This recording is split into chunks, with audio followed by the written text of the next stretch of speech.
అమీర్ ఖాన్ తన ఇద్దరు భార్యలకు విడాకులిచ్చినా వారితో ఎంతో సఖ్యంగా ఉంటున్నారు.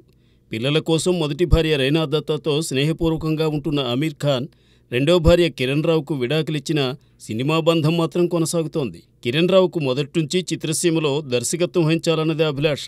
ఆ కోరికతోనే అమీర్ ఖాన్ నిర్మించి నటించిన లగాన్కు డైరెక్టర్ అశుతోష్ గోవారికర్ వద్ద పనిచేశారు. తరువాత అశుతోష్ సినిమాలతో సాగారు. ఆపై అమీర్ ప్రోత్సాహంతో ఆయన నిర్మించిన ధోబీఘాట్కు దర్శకత్వం వహించారు కిరణ్ రావు. తొలి సినిమాతోనే ప్రశంసలు అందుకున్న కిరణ్ రెండో సినిమాగా లాప్తా లేడీస్ తెరకెక్కించారు. ఈ చిత్రానికి అమీర్ కిరణ్తో పాటు జ్యోతి దేశ్పాండే నిర్మాతగా వ్యవహరించారు. ఈ చిత్రం తొలుత టొరంటో ఫిల్మ్ ఫెస్టివల్లో ప్రదర్శితమైంది.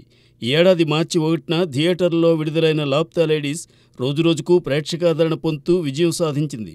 ప్రస్తుతం నెట్ఫ్లిక్స్లో స్ట్రీమింగ్ అవుతోంది. ఈ చిత్రాన్ని ఇండియన్ ఆస్కార్ కమిటీ మన దేశం నుండి అఫీషియల్ ఎంట్రీగా ఎంపిక చేసింది. దాంతో అందరూ మళ్లీ లాప్తా లేడీస్ వైపు దృష్టి సారించారు. లాప్తా లేడీస్ కథ విషయానికి వస్తే, ఇద్దరు అమ్మాయిలు పెళ్లి చేసుకుని అత్తారింటికి బయలుదేరతారు.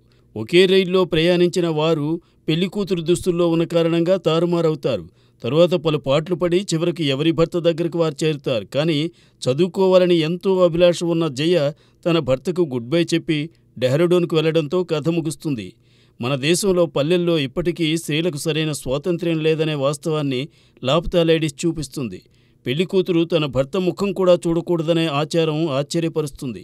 పెళ్లికూతురు దుస్తుల్లో తల వంచుకునే కూర్చున్న అమ్మాయిని తన భార్యగానే భావించి ఓ వ్యక్తి తీసుకుపోవడంతోనే వారికి ఎలాంటి స్వేచ్ఛ ఉందో అర్థమవుతుంది. పెళ్లి కొడుకుల్లో ఒకతను మనసున్న మనిషిగా తన భార్య కోసం వెతుకుతాడు. మరో వ్యక్తి భార్యపై అధికారం చెలాయిస్తూ అందరి ముందు కొడతాడు. దాంతో అలాంటి వాడితో జీవనం సాగించాలని ఆ అమ్మాయి భావించదు. అతనికి గుడ్ బై చెబుతుంది.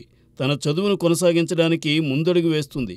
ఈ కథను కిరణ్ రావు నడిపిన తీరు ఆకట్టుకుంటుంది. స్త్రీ స్వేచ్ఛకై చిన్నపాటి కత్తో పోరాడిన వైను అలరిస్తుంది. ఈ సినిమాకు ఆస్కార్ ఎంట్రీ లభించింది. మరి నామినేషన్ దక్కుతుందేమో చూడాలి. అదే జరిగితే లగాన్ తరువాత మళ్లీ అమీర్ ఖాన్ నిర్మాతగా మరో నామినేషన్ సంపాదించినట్టవుతుంది.